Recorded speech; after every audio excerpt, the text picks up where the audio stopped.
वर्णन करने वाला संसार में कोई समर्थवान नहीं है, क्योंकि भगवान प्रभु की लीला जितना भी गाया जाए और जितना भी सुना जाए फिर भी न तो कभी पूर्ण रूप से गाया जा सका है और न कभी पूर्ण रूप से गाया जा सकेगा, न सुना जा सका है और न ही सुना जा सकेगा। अतः इस प्रकार से कहते कहते श्री सुखदेव जी महाराज बतलाते हैं कि हे राजन परीक्षित, हे राजा पर्वत त्रिकूट 10 योजन विस्तार, इतना ही ऊंचा दिखे सुंदर श्रेष्ठ सवार। राजन त्रिकूट नामक एक पर्वत जो बड़ा ही सुंदर और बहुत बड़ा पर्वत था, अनेक प्रकार से सुसज्जित था। उस पर्वत पर अनेक प्रकार के वन्य प्राणी रहा करते थे और उसी पर्वत में एक गज एक हाथी भी रहा करता था। जो गज है वह बहुत बलशाली था और गज के जितने भी कुटुंबी थे वो सभी के सभी उनके बल के मद में चूर थे। वह गज खुद मत वाला था और उसको अपने बल का इतना घमंड था कि उसमें 10,000 हाथियों का जो बल था उसी के प्रताप से वह किसी भी प्राणी को कुछ नहीं समझता था और वन में अनेक प्रकार उत्पात किया करता था। अपने से छोटे प्राणियों को प्रताड़ित किया करता था, अनेक प्रकार से उन्हें परेशान किया करता था। वन में वह गज उपद्रव मचा कर रखा था और उनकी अनेक रानियां।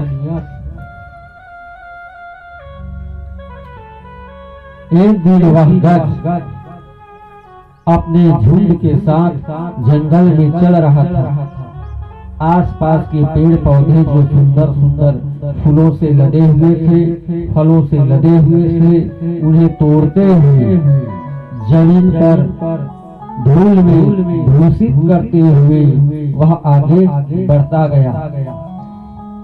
क्योंकि जब किसी को अहंकार होता है, अहंकार में कोई भर जाता है तो वह स्वयं बेकाबू हो जाता है, स्वयं पे उसका काबू नहीं रह पाता। और गज को बल का भंडार मिला था तो इसका उसे बहुत ही गर्व था और वह गर्वित होकर दूसरों को नुकसान पहुंचाने लगा।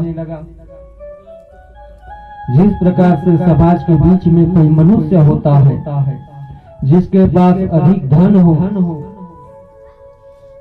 या अधिक जन हो, अधिक विद्यावान हो, अधिक गुणी हो, अधिक ताकतवर हो, तब वह दूसरों को प्रताड़ित करने लगता। घमंड एक ऐसी चीज है जो मनुष्य को ही नहीं किसी भी प्राणी को अहंकार पतन की ओर ले जाता है, विनाश की ओर ले जाता है। यह गज बड़ा ही अभिमानी था और वह जंगल की सुंदरता को बिगाड़ते हुए छोटे छोटे पशु पक्षियों को प्रताड़ित करते हुए जा रहा था। गजराज के मस्तक मद बहे, धूप उसरता व्याप्त उसी सरोवर आ गया, प्यास से हुआ संताप्त। गज को चलते चलते बहुत जोर से धूप लगा। उसके सिर पर तो अहंकार का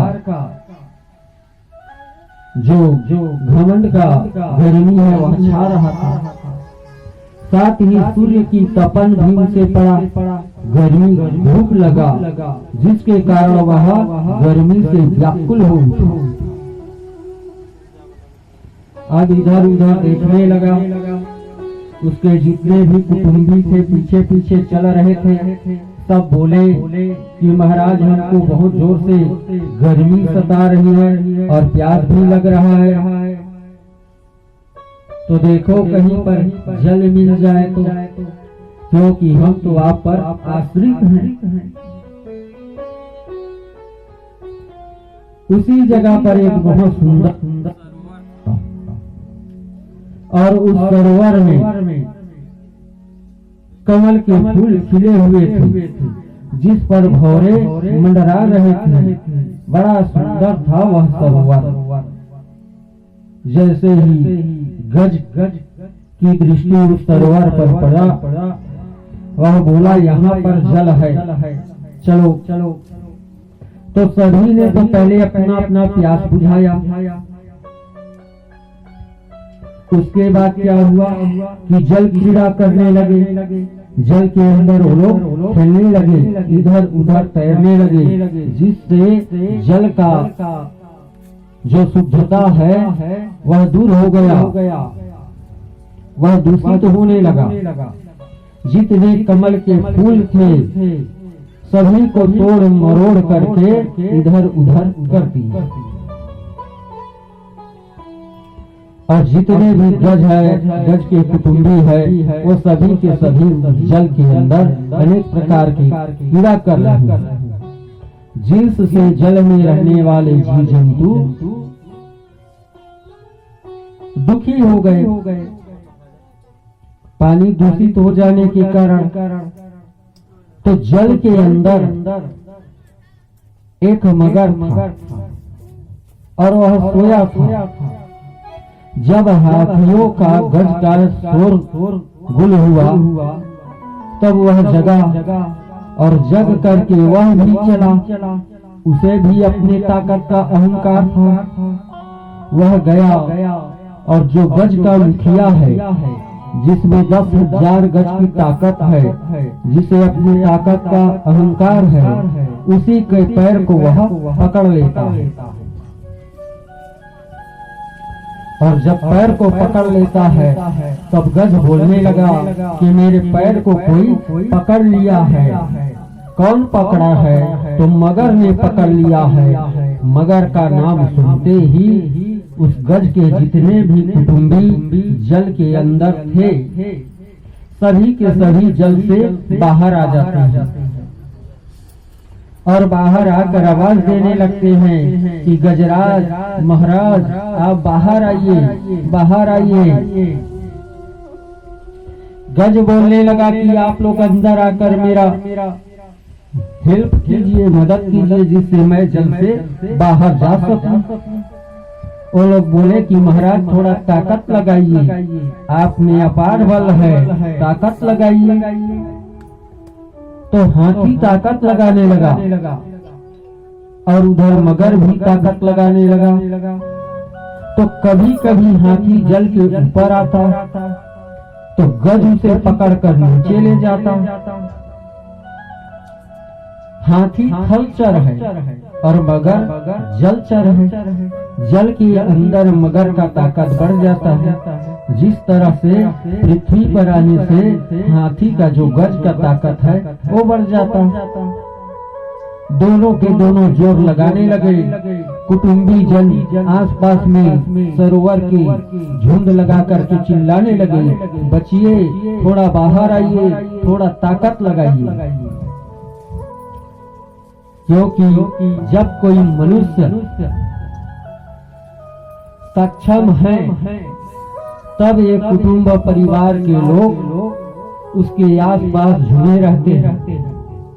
और जब वही मनुष्य किसी प्रकार की परेशानी में फंस जाए तो जो स्वार्थी लोग हैं वो दूर से केवल तमाशा देखते हैं। वही हाल आज इस गज का हो गया और गज गाह के जाल में फंस गया। गज ने देखा कि जिन कुटुंब परिवारों के लिए मैं अनेक प्रकार से उत्पाद किया करता था, दूसरों को परेशान किया करता था और ये लोग आनंद उठाते थे, आज यही कुटुंब परिवार मेरे साथ देने की बजाय दूर में खड़े हैं। तो गज ने सोचा कि संसार में किसी का कोई नहीं होता। अंत में जीव को अकेला ही आना और अकेला ही जाना है। अपनी परिस्थिति को बनाना और बिगाड़ना भी अकेला है, क्योंकि जिस माया और जिन कुटुंबियों के मोह में पड़कर मैंने ऐसा कर्म किया, वे सभी तो किनारे पर चले गए और विपत्ति रूपी इस गज की मुंह में केवल मैं फंस गया। तो गज ने सोचा कि इस समय मेरा सहारा देने वाला केवल एक परम पिता परमेश्वर ही है। इस तरह से वह सोचने लगा और मगर उसे जल के अंदर खींचने लगा।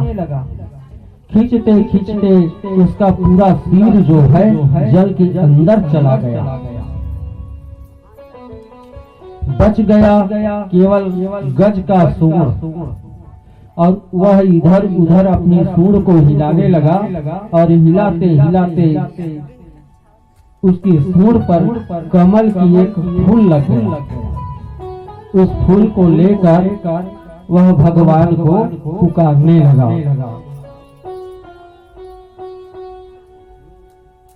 भगवान को पुकारने लगा कि हे प्रभु, अब केवल आप ही मेरे सहारे हो। आइए हम भी भगवान को पुकारें ताकि हमारे आने वाले जीवन के विघ्न बाधा से प्रभु हमें बचाए। हरे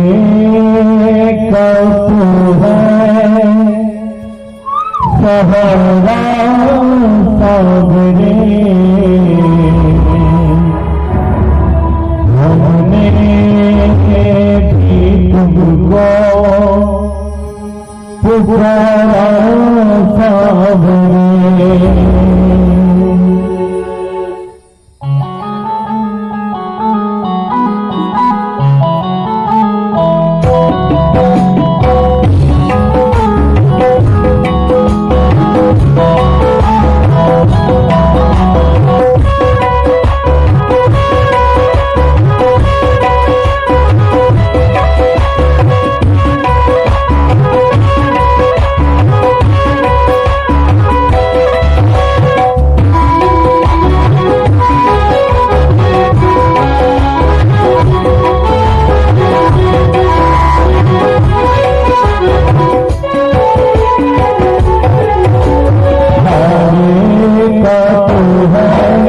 सहारा